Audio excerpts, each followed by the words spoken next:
We both dropped out of college, freshman year, first semester. And like school was easy for me. I had a full ride to a private university. My mom really wanted us to go to college. And I told her like, I don't think I'm gonna stay in school. She's like, what, why? And I was just like, I don't think that I need to. I don't think it's for me. And I think what I wanna do, I can do without school. And I don't wanna waste 4 years doing this to then come out of it and then have to start what I wanna start now.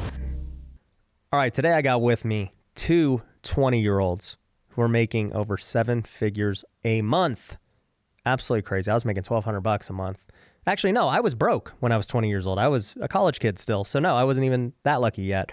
And to see these two walk into my office who live here in Las Vegas in real estate doing these types of numbers, I got Inayah and Bryson. What's up, guys? What's up? What's up? Happy to have you guys here. Thanks for stopping by. Thanks for having us. Yeah, so these two have Airbnbs in St. Louis, and they started an Airbnb coaching program where they're teaching, man, how many students you guys got today, like at this point? I think we just hit 800. 800 students, teaching them how to use Airbnb, make money. And I mean, your guys' education business is, you know, you just had your 7-figure month in education. Absolutely crazy. Like when you told me that, I was like, what the heck is, how old did you guys say you were again? 20. 20. Yeah. That's crazy. How the heck, well, first off, before we even get into the education side, like let's talk about Airbnb. At 20 years old, how did you even get all these Airbnbs? What's the deal? Corporate leasing. So we use the arbitrage method where we, you know, contact a landlord or like a property management company, and then we ask for permission to put that house on Airbnb. Okay. So, I mean, when did you guys get your first one? How old were you?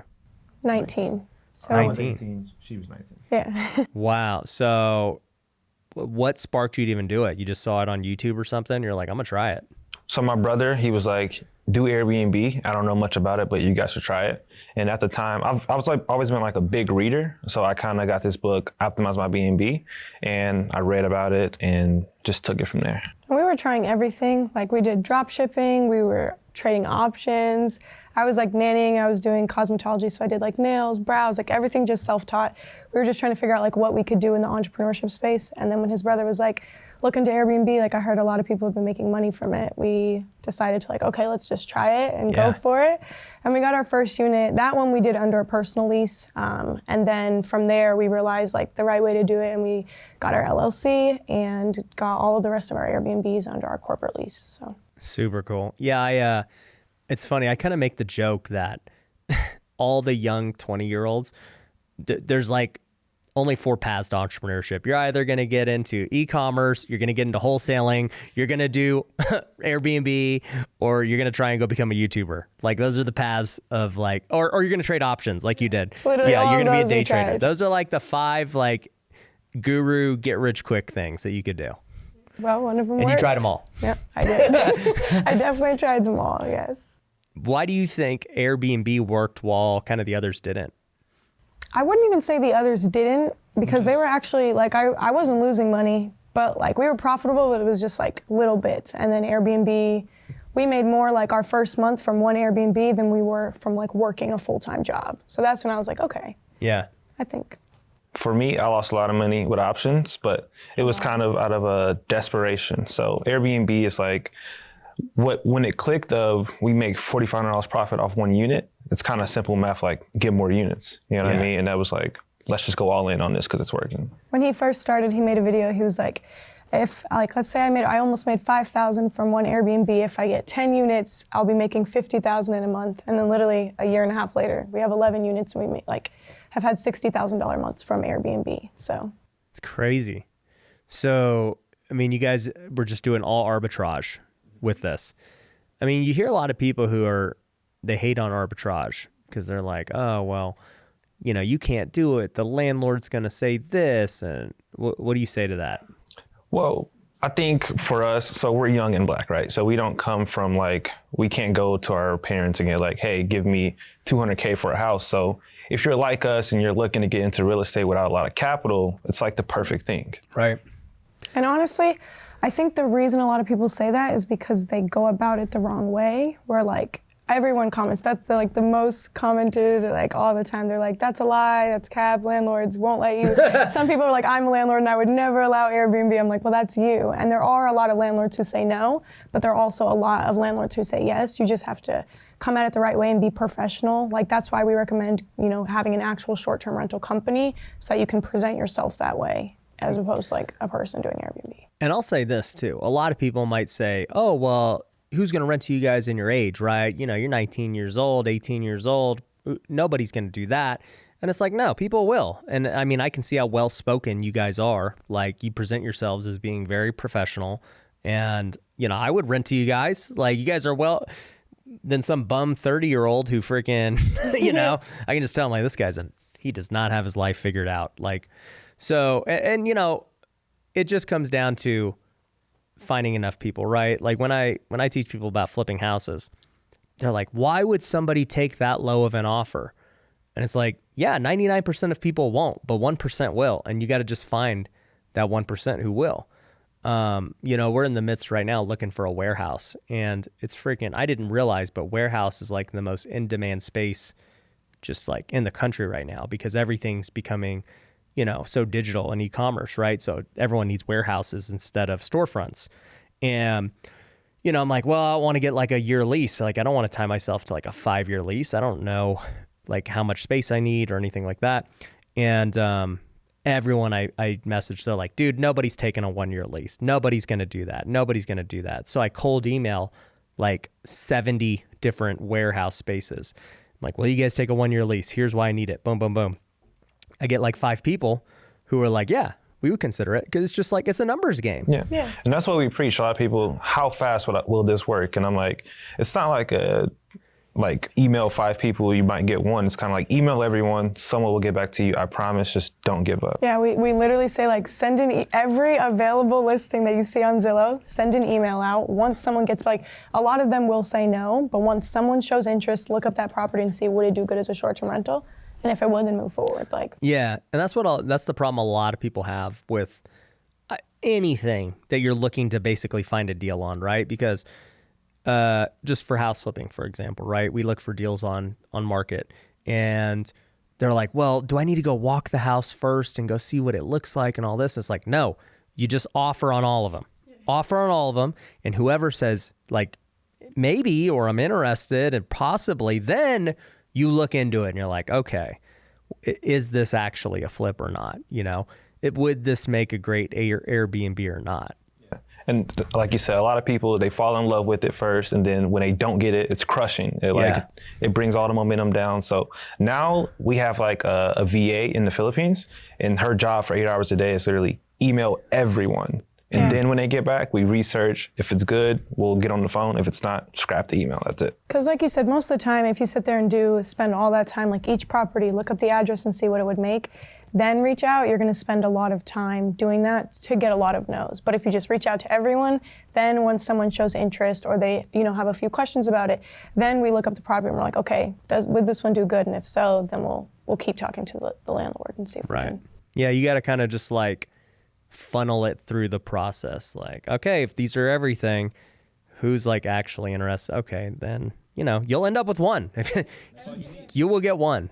1,000%. So if somebody's doing arbitrage, right? Like, I mean, they obviously got to get the down payment. They got to get, or not the down payment, the security deposit, right? And probably first month's rent. How do you teach people to like come up with that money and like the furnishings and all that stuff? So we're a big fan of using business credit.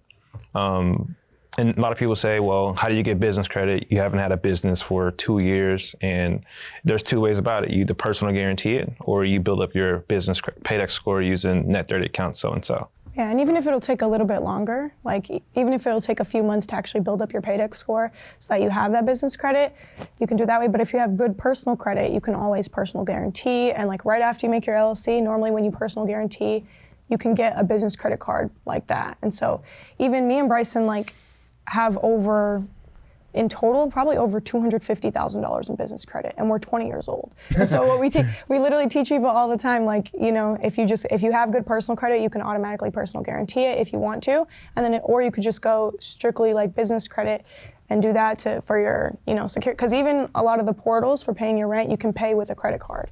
So we tell them like you can pay your security deposit, your first month's rent, all of your furniture, and that's the majority of your startup cost, and you did it without using any of your own money. Yep. And then I remember a story about you and your wife when you first started the 0% interest credit cards. Yep. We preached that, like, if you can, go get that 0% interest offer for 12, 18 months. Yep. Furnish the thing, pay the security deposits, let the Airbnb profit pay it off. After it's paid off, you just have a cash machine. Yeah. And normally it breaks even well before you would ever start paying interest on those cards. So let's say it's like 12-month no interest or 15-month no interest. Normally break even time is like anywhere between probably like 3 to 8 months.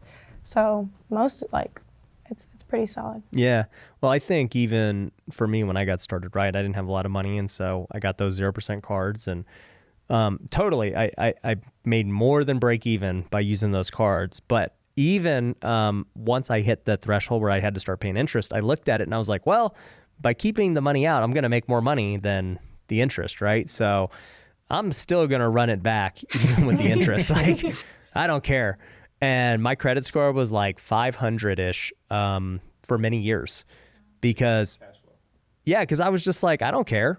Yeah, because your utilization was high. Yeah, it was just my card was always maxed out. I was just like, I don't care. Like, I'm making money, and I'd get these letters every month like, hey, you want to consolidate your debt? We could do debt forgiveness. And I'm like, I got money. I'm just like, You're like, I could pay it off. Yeah. I just don't want to. Yep. And I just think there's this stigma, and I think guys like Dave Ramsey and stuff kind of give credit a bad name. They're like, oh, credit cards are bad. And I'm like, credit card is no different than getting a mortgage or getting a private loan, or it's all the same. It's money that's not yours. Yeah, you just have to know how to manage it, just Yeah. like anything else. But yeah. And leverage it. Like, it's a difference between investing 10K to an Airbnb versus going to Saks Fifth and buying 10K worth of clothes that won't make you any money.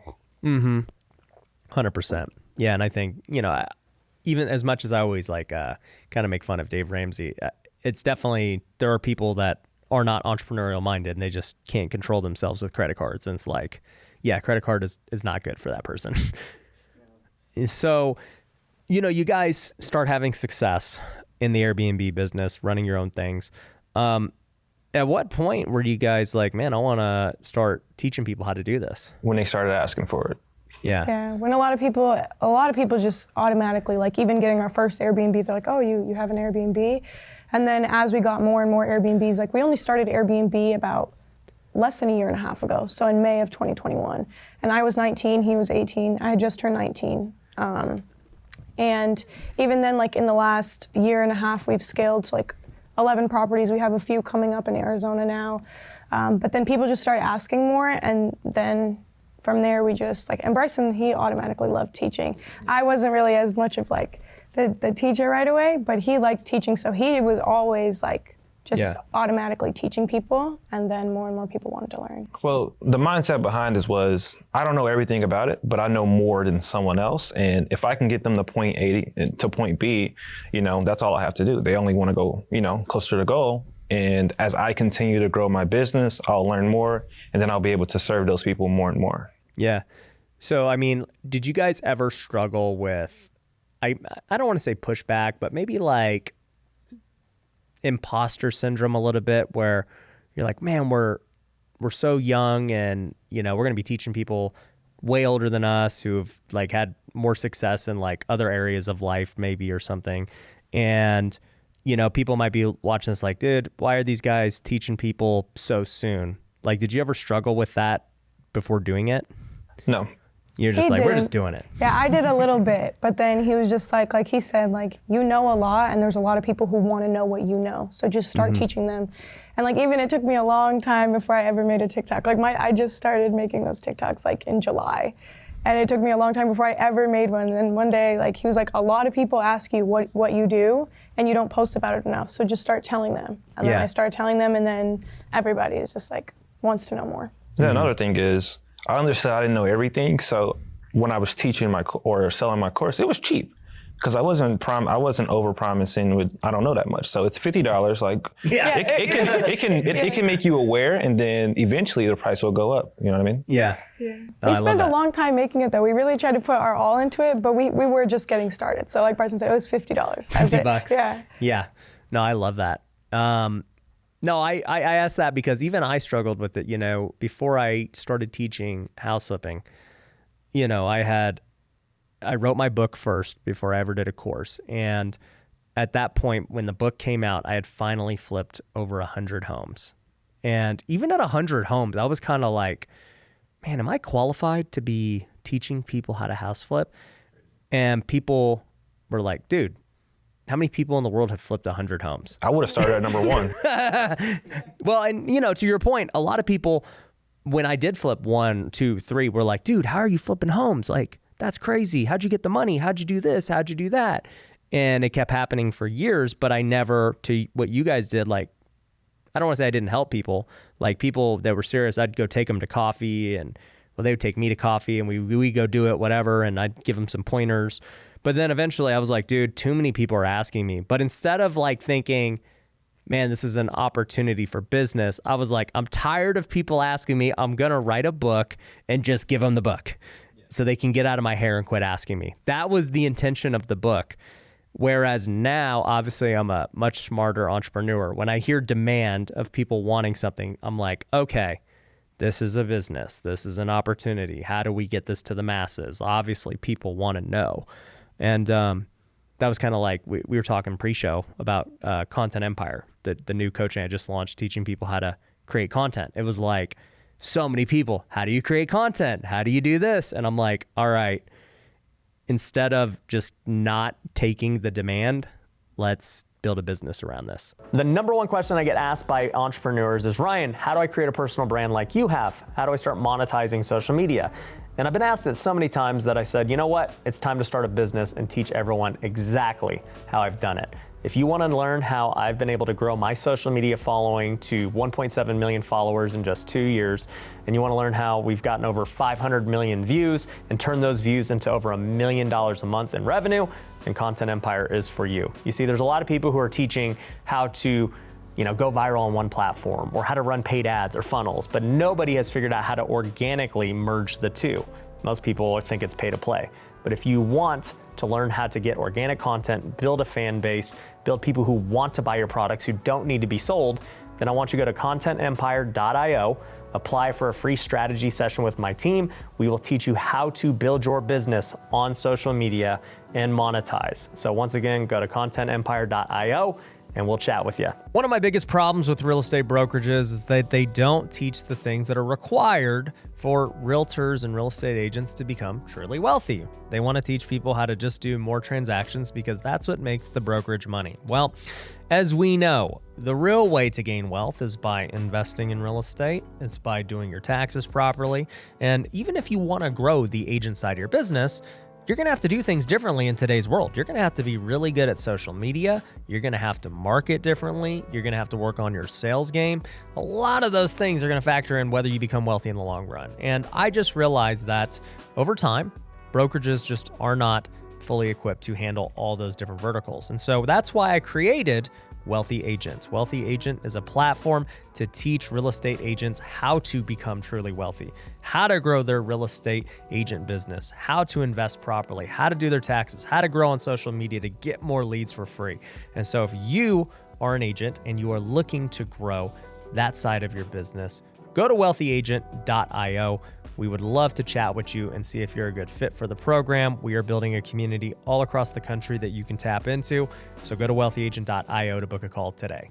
Yeah.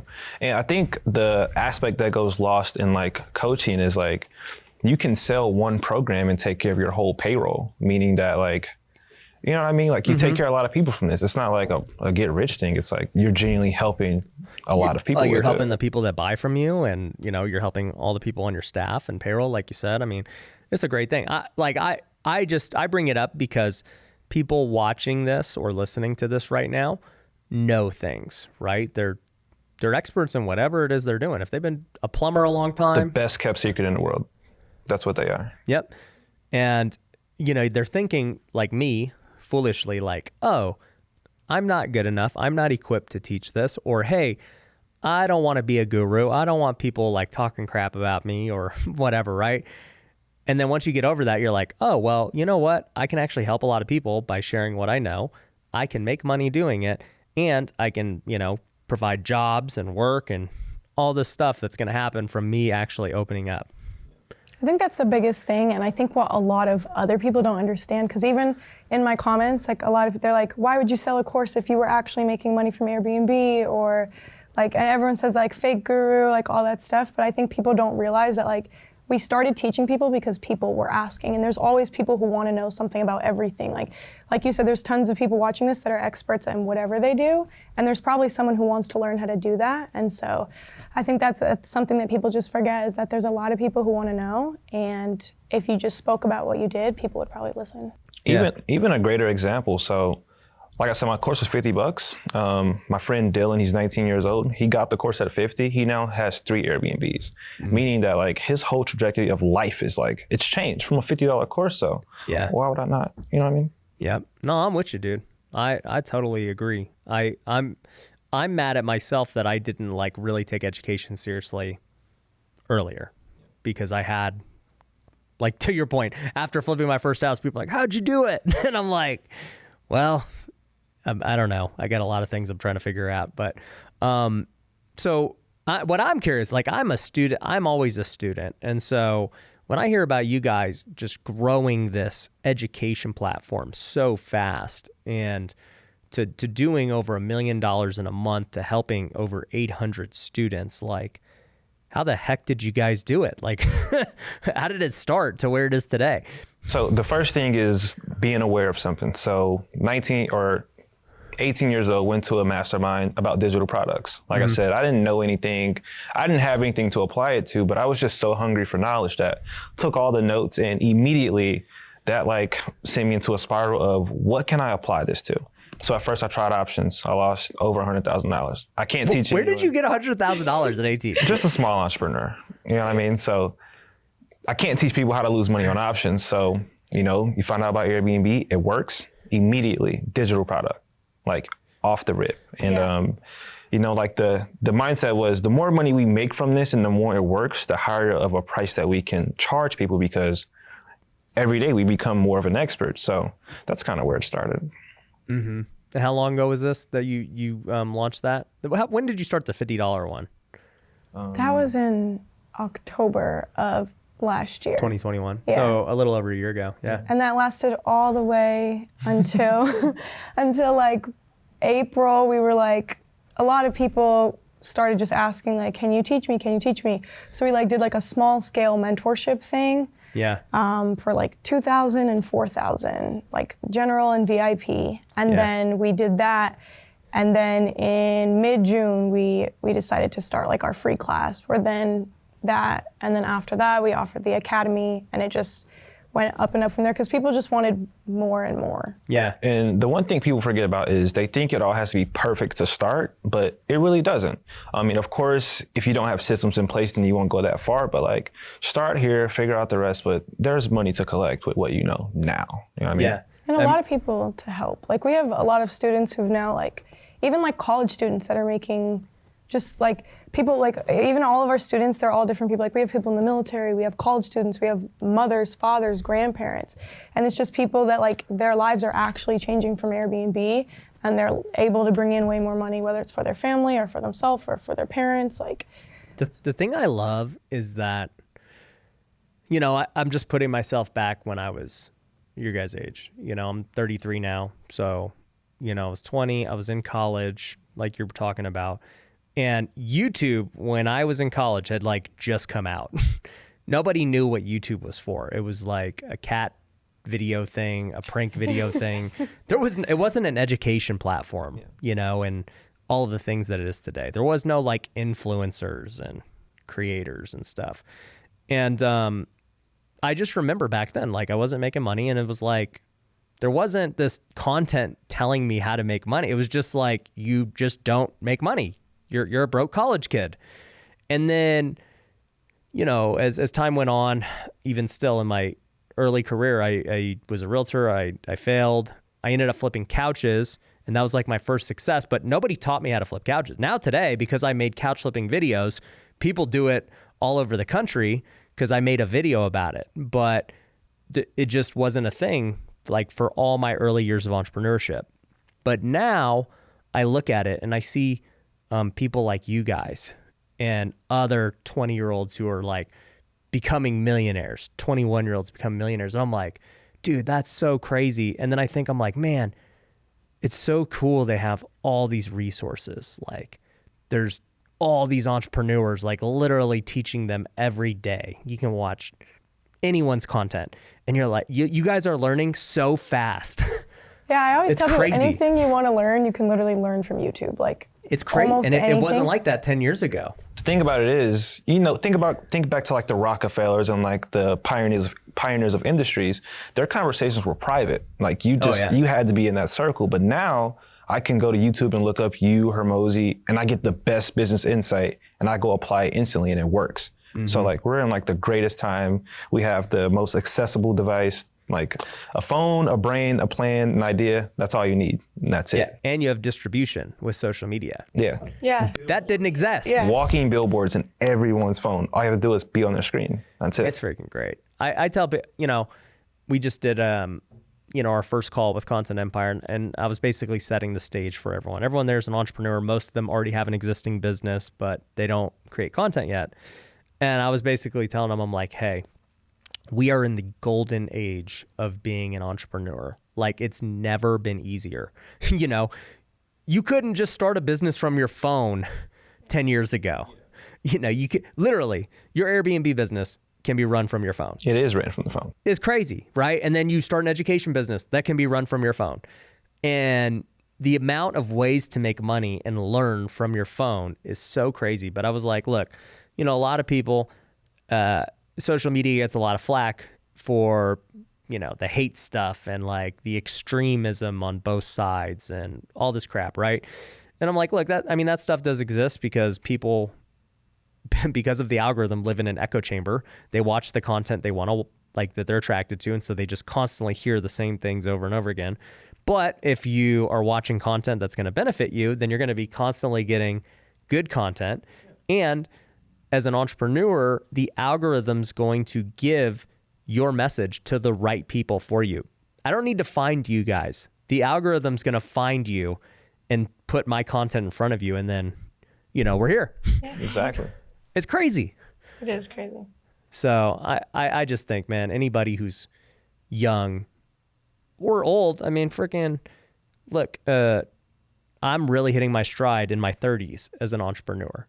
Guys like Grant Cardone. Myron Golden's an older guy. Yeah. And he's that guy. He's hitting his stride, as an older guy. Grant Cardone was a nobody 10 years ago, and now he's who he is, right? So it's like, it's a golden age for every entrepreneur. But I'm like really jealous of the really young entrepreneurs because they're like, man, dude, I don't even want to know where you guys will be, 20 years from now, just with everything available. It's crazy. Everyone says how much it's changed and like. It's changed a lot. Yeah. It's From when crazy. they were like trying to figure out what they were doing to like what young like people who want to get into the entrepreneurship space, like even just the resources, they're like, it's so much different. Like. Well, the goal, I'm pretty sure your goal as making content is for us to get to where you are 10 times faster. So now that, like, by the time we're your age, we're supposed to be, You should be way ahead. like 100 times bigger than you are now, or where you will be. That's the goal, right? 100%. Yeah. I had Hormozy at my event the event was about a month ago now. And he essentially said that. I forgot the quote he used, but you guys can see his full interview on YouTube. We'll link to it in this video. But he was like, look, we always said we wanted to build a better life for, our kids and for the next generation and everything, right? So if we're building a better life for them and making it 10 times easier for them, that means that we're doing our job. Like it should be easier. They should surpass. If they didn't, then we didn't really make it easier for them. Yeah. So I think it's great. And I think anyone today, like I see this world now where people are drawn to entrepreneurship, whereas even when I was growing up, it was like, man, go to college. Is it still that way for you guys? Do people still think that? It is. 100%. Okay. I mean, when you think about school system, from literally preschool to graduation, if you don't go to college, you're a failure. I mean, you walk around school and they like have that chart of this person went to college, here's their salary, this person didn't, they're barely surviving. And even the school system is like training you to be a worker. Like it's like you go to school at this time, you do this, you follow this schedule, the teacher tells you do this, and then it's the same thing over and over and over every single day.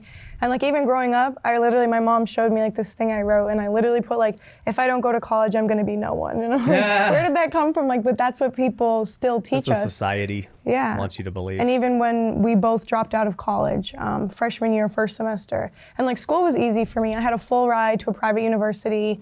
And like my mom, like she really wanted, like none of my parents have like a degree from college or anything. So my mom really wanted us to go to college. And when I told her like, I don't think I'm gonna stay in school, she's like, what, why? Like you gotta put like, and I was just like, I don't think that I need to, I don't think it's for me. Yeah. And I think what I wanna do, I can do without school. And I don't wanna waste 4 years like doing this to then come out of it and then have to start what I wanna start now.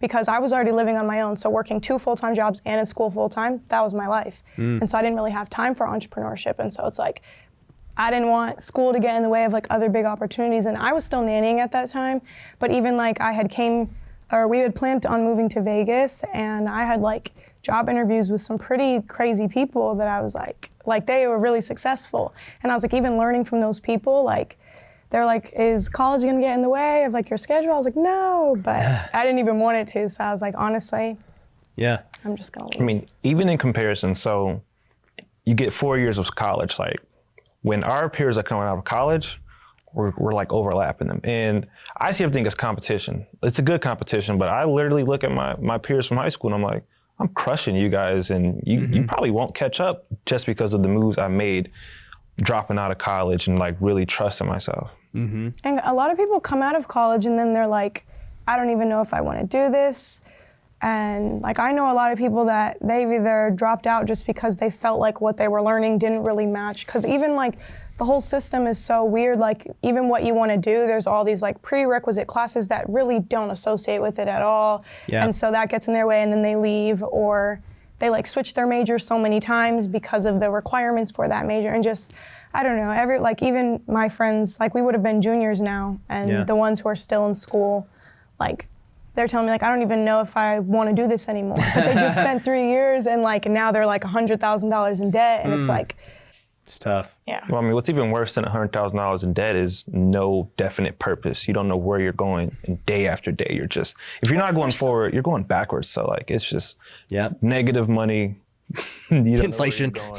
Like it's getting rough. Right after I dropped out, I remember when I was living in St. Louis, like my roommate was like 3 or 4 years older than me, and she had a few of her friends over, which were all the same age as her, and they were all like just graduating college, but all of them, every one of them that were sitting there was like, I don't even want to do what I just graduated for, and I'm $50,000 in debt, $75,000 in debt, $100,000 in debt, and now I don't even have a job. I have to get an internship to even find it. And it was just like, I was like, I'm sorry guys, I can't relate right now. Yeah, it's crazy. You know, I'll give you guys a funny story. I don't know if I've ever said this on air.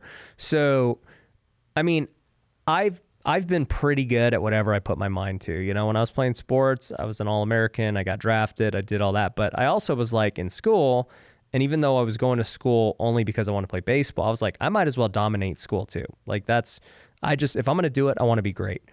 And my freshman year, I was the college athlete of the year for our school, like out of everybody. Because they look at like athletic performance and school performance, right? And so I did really good. I think I had like a 3.9 or something. And then I had a good freshman year. But I ended up graduating college in 3.5 years while playing baseball. And I got an economics degree, which was a very difficult degree to get. I didn't even know what it did. They were just like, hey, economics it's like the most sought after degree in business. And I was like, that sounds cool. And they're like, it makes the most money. And I was like, sounds good to me. And, you know, I did it. I'm like, but I was like, I'm going to get into the big leagues anyway, so this is irrelevant. which didn't happen. But, you know, I just remember coming out of college, and thankfully I didn't have debt because I was on a scholarship. But coming out of college, I'm like, what do I do with this economics degree? Like, I don't even know what an economics degree gets you for a job. And I just couldn't even get a job. So then when I got released by the Oakland A's, I was like, okay, well, what am I going to do with my life? This was before couch flipping or house flipping or anything. I was in this weird period. I was like, what? And there was no YouTube to tell me how to be an entrepreneur. And I was like, well, I guess I'll just start applying for jobs. I think this website called Monster is where job postings are. So I went on Monster, I started looking at job postings, and I see one here in Vegas for Allegiant Airlines. And I'm like, I guess being like a freaking airlines guy would be cool. Like, I'll just do that for now. And so I apply to go be a TSA guy. Not TSA, but whatever, for Allegiant, like literally the worst airline in America. And I'm like, yeah, I got an economics degree. I played professional baseball. I'm young. I'm hungry. I didn't even get an interview. I'm just like, what is going on here? Like, I'm like top of my class and I can't even get a job at Allegiant. And it was at that point, I was like, well, I guess I'm going to have to just figure this out on my own. Like, I gave up after one, like, no callback. I remember working some jobs, like I got a job at Dick's Sporting Goods. I didn't last a day. There you go. It just wasn't meant for me. Like, I literally could not do it. Crazy. Yeah, but that, like, I've been working since I was 15, and even growing up when I was younger, I've always done like entrepreneurial things, I guess. Like, when I was a kid, I used to go, like, when I was in the summers visiting my dad, me and my brothers used to like walk like a couple miles to the grocery store with like bags of lemonade and ice in our hands, and then we would come back and sit in front of my dad's barbershop and like sell lemonade. And we would do that like every single day in the summer when we were like 7 years old. And then when I turned 15 and I was able to like legally work, I got like a normal job or whatever, and I worked all these different jobs like TJ Maxx, Sears, Party What made City. you want to work so much? Did you just want to make money, or your family needed it? Like, what was the drive? Yeah, I grew up in a really big family with not a lot of money, and like none of my family ever really had money. So even around me, I would see people who, like, I don't know, they wanted things and they would get them. But like, since I was younger, like anything I wanted, I was like, okay, I have to get that for myself. So an iPad, I would like, literally, my mom had a dog kennel. I would clean up like the dog poop and clean the dogs when I was like super young, or like do chores to make money. And it was really just, I don't know, to pay for what I wanted, I guess. Just hustling. Yeah. That's awesome. Did you have another job before like trying the options? Yeah, I had Topgolf was the first job, and I was a food runner. My whole thing was this: I was working so hard, but I was getting paid the least amount of money. And then it was a launch, so the CEO came in. He flew in on a helicopter. We're loaded with orders, and he comes in and he's like, "Let's take a picture." And I'm like, look at the food board, like, can you help? And he's like, gotta go. And that's when I realized, like, I'm not going to be this bottom guy, because the longer I stay at the bottom position, it doesn't change. Like, I'll be used to it, you know what I mean? Like, I'll turn 20, I'll have a bottom job, I'll be getting bossed around, and I'm just going to cut it off now and quit. Like, that's it. Yeah. That's the thing, you know, even playing in pro sports, like there's always the ladder, right? You work your way up to the minor leagues, you try to get to the big leagues, but you know, there's a lot of things you can't control, right? Like, I can't control my playing time if they choose to play me that day, right? I can't control if they choose to promote me or not. Like, I could still play really well and they still don't promote me, right? Yeah. And that part really frustrated me as an athlete, but it also, I didn't know at the time I was an entrepreneur. I knew I didn't like somebody else telling me like what my cap was and how good I was, and like not being fairly rewarded for the amount of work I put in, right? And so I think I was drawn to entrepreneurship for that very reason of like, all right, I get to prove myself now. And there's nobody that if I fail, I fail. If I win, I win. Yeah, I think that's one of the most frustrating parts, is having someone else dictate everything. Because I've always been like a really hard worker too, where I want to be like, anything I'm doing, I'm going to do my best at it, even if it was like a dumb job or, but then that's another thing, is like, I'm working so hard and there's people who work with me that don't really do anything, and it's the same. And it's always like, what you get paid is what you get paid, minimum wage or whatever it is, 15 an hour.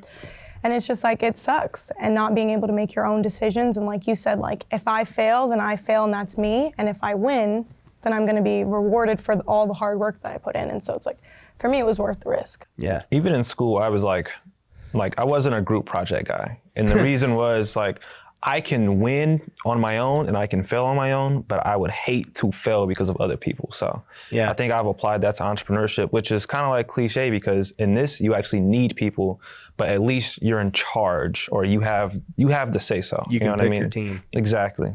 Yeah. You're not just thrown with the scrubs.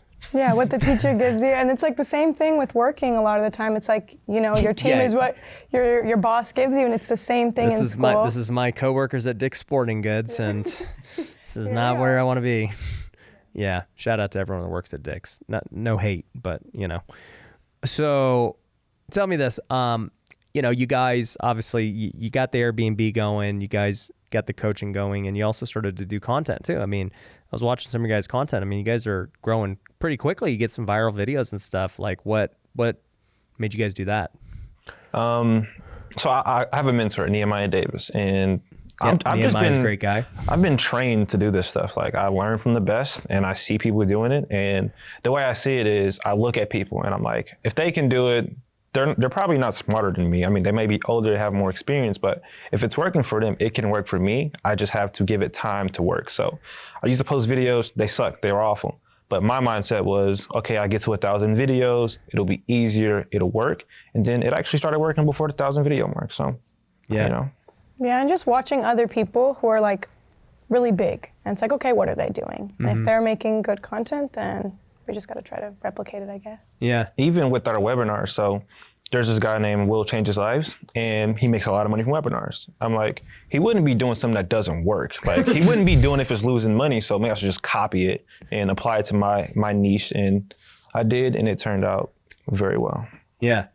No, I think what you guys are doing is, I mean, and this is what I was telling you guys pre-show. I'm like, how do you guys know how to do all this at 20? Like, it took me a long time to figure this out. And you're like, well, you know, I paid a lot of money. I learned from Nehemiah. I learned from this guy and this guy. And I'm like, you guys are so smart. You know, I've had a few young people on the show, and to hear them pretty much all say the same thing. They're like, I invested in this mastermind. I hired this guy, and now I'm crushing it. And I'm like, dude, once again, I was so like prideful when I was younger. I was like, I'm not paying for coaching. I'll figure it out. And, you know, I figured some things out, but to always get to the next level, I always had to get a mentor, because you just don't know. You don't know what you don't know. Yeah. Exactly. Well, the thing about it is, so college, right? That's how you learn. But when you look up the ladder, you look at your professors, they don't even live the life you want to live. So it's like, why am I learning from you? And then you go on Instagram, you see someone driving a Lambo. Some of them might not be really good coaches, but oftentimes you'll find a good one. Like, if I see this guy driving a Lambo, I should probably listen to what he has to say. I listen and it works. Bingo. Yeah, I love it. So, I mean, what's the plan for you guys as, you know, time goes on? I mean, you guys are already doing amazing things. What's the future look like? I think more money won't like change our lives that much. Like, it's great, but I want to get more into passions, like build a masjid, get our beautiful face into modeling, stuff that we actually want to do. But like, as far as like coaching and all of that, like eventually it has to come down. Yeah, and there's other things that we want to do. Like Bryson said, like even I don't know if you've ever heard of like Under the Canvas, but it's like Tell me about it. glamping almost, and they're like these cool canvas tents. And Yeah, I know what glamping is. yeah. Yeah. Well, basically like kind of instead of just doing like normal arbitrage and like normal homes or apartments, getting more into like the side of like building either like container homes or the cool A-frames or like tree houses, cabins, something like that would be fun. And then as we continue on, obviously the more money we make, we can invest into more things. So the more we learn, we'll probably just share with other people so that they have more options for things to do.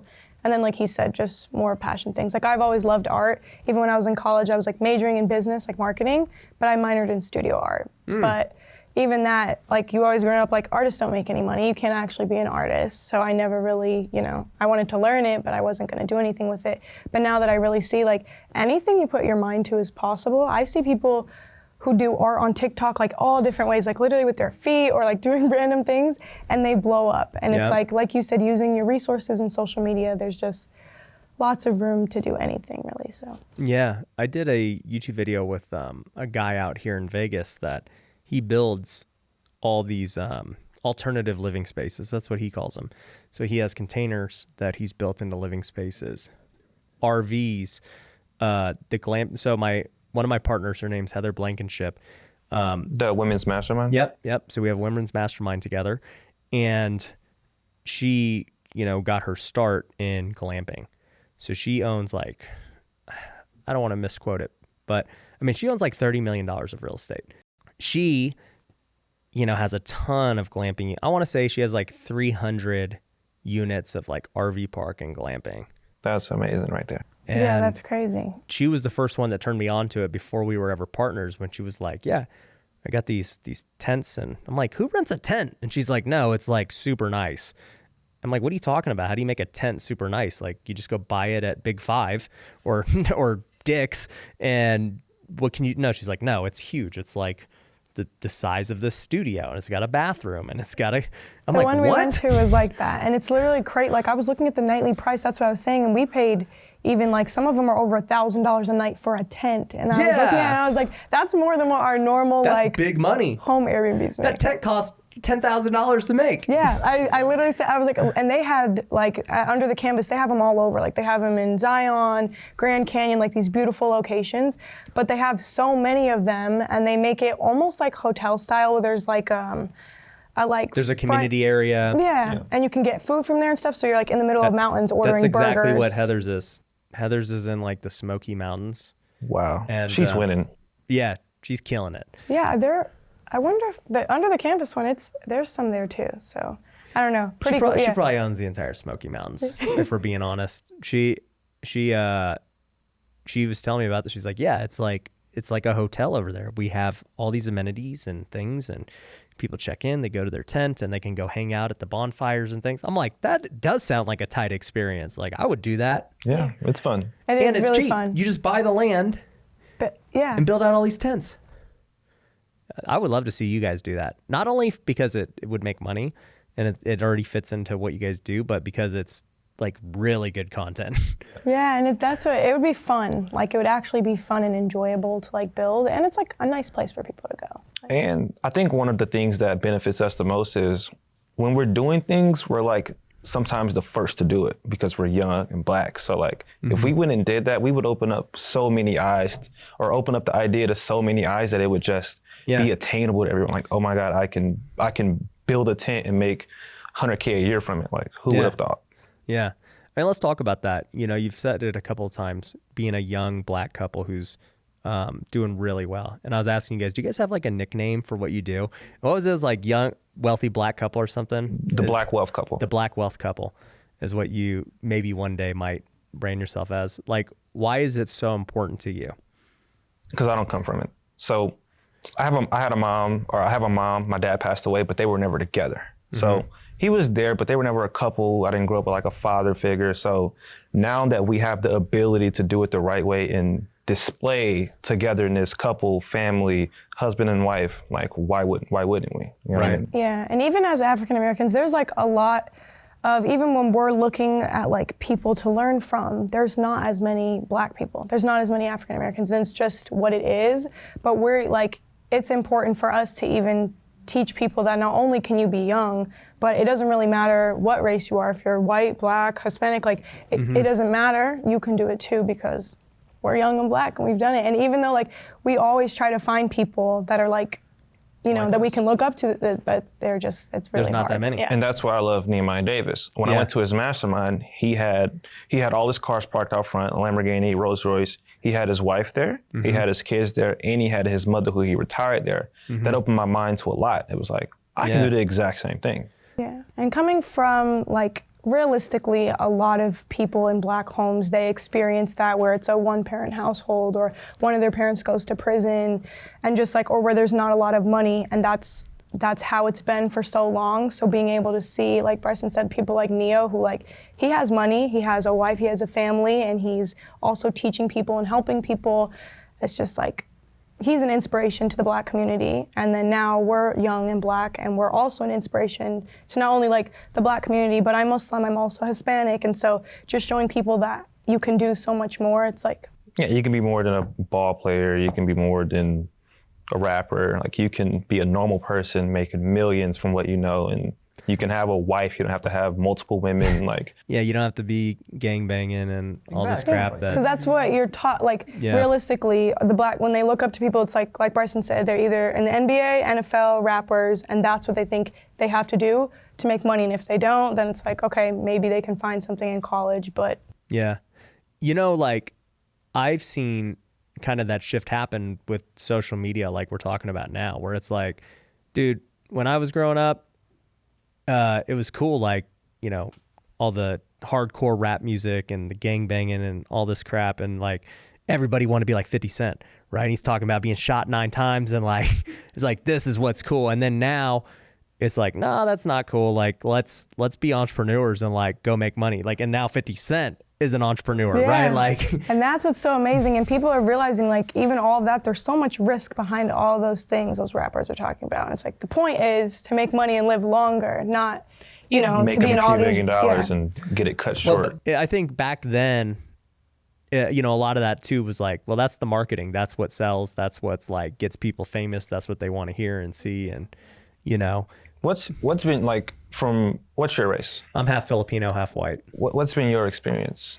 It's interesting. Like, there's this whole thing coming out now of like, Asians and stuff being discriminated against and, all these things. And I'm like, you see what's happening with Kanye now and, everything with the Jewish stuff and all this thing. I'm like, man, everybody's just like always complaining one way or like somebody's always under attack. Yeah. And I'm just like, me personally, I've never felt like discriminated against. People think sometimes I'm Hispanic, I just never felt discriminated against. I just never felt like it was a big deal. It is what I am what I am, and I don't really care if somebody doesn't like me for how I look or how I speak or what I do, or it does not matter to me. What I always was like, I guess not self-conscious about, but like aware of was in sports, like being one of the smaller guys because, I'm 5'10", which is average, I guess. But, in pro sports, it's like, that's pretty small. I was always one of the smallest guys on my team when I got to the pros. And, so I was always aware of that. I'm like, man, these guys are bigger, stronger, faster than me. Like, I got to figure out how to keep up, But I don't know. I definitely have pride for being Filipino. I got to play for the Philippines in the World Baseball Classic. So I got to represent them, and that was cool. I love Filipino food. I love the Filipino culture. But yeah, I mean, there's once again, though, there's not a lot of successful Filipinos either, right? Like, they're all comedians. You got like Joe Coy and Manny Pacquiao, and that's about it. Yeah. So, I just think it's great, man. I think helping out and being an inspiration to those whom you are like is really good. I have found myself identifying with a lot of athletes who didn't make it. Like, they'll come to me and they'll be like, Ryan, dude, you know what it's like pursuing a dream and coming up short, right? Like, whether they were college athletes who got injured or they were in the minor leagues or something, they're like, dude, you know what the grind's like. Like, we got to make money somehow. How can I start making money? And I like being an inspiration to them and being like, look, man, there's lots of ways to make money. You could options trade. But I think you could couch flip, you could arbitrage, you could wholesale, you could become a YouTuber. It's so cool that, regardless of your race or your upbringing or whatever, we all have a phone. Yeah. And we're in America. Yeah. It's pretty lit. Yeah. Yeah. As much as we hate on America and say, America's racist and this, it's like, yeah, but we all got the opportunity. Like, there are countries where you cannot do anything. Yeah, seriously. And I think about that so much. Like, I've never been one to look from under. I've always looked on top. So it's like, yeah, I grew up in St. Louis City. Yeah, it's terrible, but I have the opportunity. Like, I can still get to that point. I mean, I've seen Jay-Z do it. Like, he's no smarter than I am. He's been doing it longer. I'm going to surpass him. I'm going to do the same thing. Yeah. And everyone has their own things, like whether it's their race or their upbringing or their economic side, like there's all different things. But like you said, I mean, there's something that you can do to try to, give yourself the leg up. And even if you have to do it, Yeah, and it's hard to say from my point of view because I grew up in a middle class family. My parents are still married. Granted, they did lose everything during the Great Recession, and so we lost the house that I grew up in. They never recovered from it. Thankfully, things worked out for me, and I was able to buy them a house and retire them, and take care of them, and so that was amazing. But growing up, I was very privileged, and so when I say something like, well, honestly, I think no one has any excuse for why they can't succeed today. Like, I believe it, but then people are like, well, you didn't grow up in the hood and, single family or single parent and no money and grind. And I'm like, look, I get it. Your circumstances are 1,000 times harder, no doubt about it. But today, as it stands right this very moment, you got a cell phone? All right, you can go viral right now, this very moment, and start making money. There's so many things you could do right now, regardless of your upbringing. Yeah. I think it's important to not only acknowledge that it's hard, but also acknowledge that it's doable. Because a lot of people want to lay the fluff on them and be like, you're right, man, you probably can't do it. And that's 10 times worse than hearing it's hard, but go do it anyway. Mm-hmm. Yeah.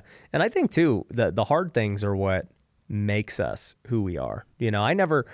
When things were easy, man, I didn't learn much. I'm like, dude, I can go beat this guy in my sleep, whether it's sports or a competition or something. But then the moment I met Goliath, it's like, whoa, this is pretty hard. I got to really dig deep and figure out what I'm about to do.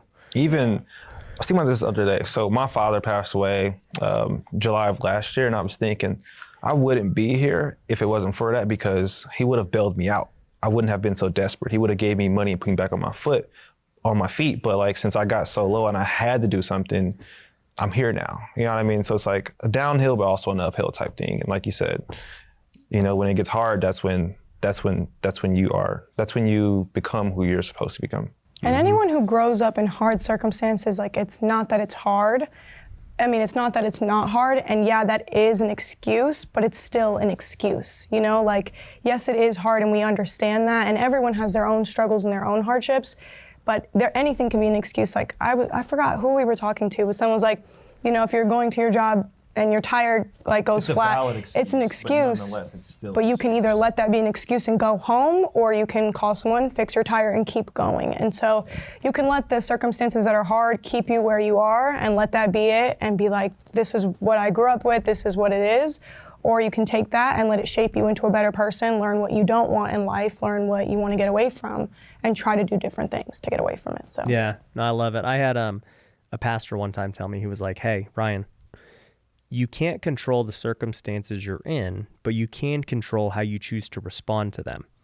And that really hit me home, because at the time I was kind of going through a lot with baseball, and I'm like, dude, they're not playing me. This sucks. I don't even get an opportunity. And he's like, look, you can't control what the coach does, but you can control your attitude on the bench, waiting for your opportunity. When you do get an opportunity, you have full control of how you choose to perform in that moment and how you treat your teammates and, all these things. And I'm like, you're right. I can't control what the real estate market's doing right now, right? It's out of my control. Government can keep doing whatever they're doing, screwing things up. I can complain about it like many do, or I just take the circumstance, respond, and do what I need to do to succeed in the circumstance. That's one thing I learned. So I learned this thing called auto-suggestion. You probably know what it is. Napoleon Hill pretty much tell yourself what you're supposed to tell yourself and ignore everything that you actually see. So my mindset was, okay, I grew up in St. Louis City, parents been in prison. It's rough, but that's like 18 years of bad teaching, bad examples. So if I tell myself what I know I'm supposed to know, eventually my mindset will be different. I'll see things different, and eventually I'll be that person. And that's what I did, and it's worked out very well. Yeah. No, I'm super inspired by you guys. I think it's amazing. For the people that want to learn more about Airbnb and how to get into it, where do they go? at Airbnb Breakdown on Instagram, we have a free live class every Sunday where we literally teach you how to get started in 5 simple steps. It'll probably be the best free 90 minutes you spend with us or in your life. We do give away a lot of game, but even like if for any of you who don't have like Instagrams, it's the website for our free class is www.freebnbworkshop.com. But then again, our Instagram is at Airbnb Breakdown. So Airbnb and then the B and Breakdown goes. There we go. So. This Sunday, 7 p.m. Eastern time. 7 p.m. Eastern time. And one thing you guys said to me pre-show too was like, yeah, the webinar, a lot of people like to do fluff and like, at the end they just give a preview and then it's like, then it's sales pitch. You don't really learn anything. You're like, no, we like give them a lot of stuff and, whether they choose to work with us or not. Yeah. There's people who text me all the time. They're like, I came to your free class. I just got 2 Airbnbs. Yeah. And like, that's the best is like that no matter what point it's at, whether it's our free class, whether it's our academy, whether it's our free content. Yeah. Whatever offer we have, someone's gaining something from it and able to actually change their life from it. And it makes it easier because at the end, you're not selling them anything. They're buying it. Yep. They actually want it because you've already given them, everything. Yep. I love it. Well, I'm excited to see you guys grow. I'm excited to also see you guys are here in Vegas. So, continue to build our relationship and see where things go. Even one thing, pay to play, pay for relationships. The whole point of this was beyond the podcast. I want the relationship. Yeah. You know what I mean? So I love it, dude. So I appreciate you guys coming out here. I'm excited. So guys, make sure you subscribe and we'll catch you on the next one. Peace. I hope you enjoyed this episode of the Wealthy Way podcast. If you got value, there are 2 things I want you to do. The first is go to wealthyway.com and get access to all of our free stuff. You can download our courses for free. You can use the Wealthy Way planner for free. You can subscribe to our newsletter. All of it's free. It is such amazing value. I want you to go take advantage of that. The second thing is if you could go to Apple and leave a 5-star review, or if you're watching this on YouTube and subscribe, that would be amazing. It would mean a lot to me. In fact, if you leave a review, I might just shout you out on the next episode because we are reading those. So definitely check it out, and thanks for watching.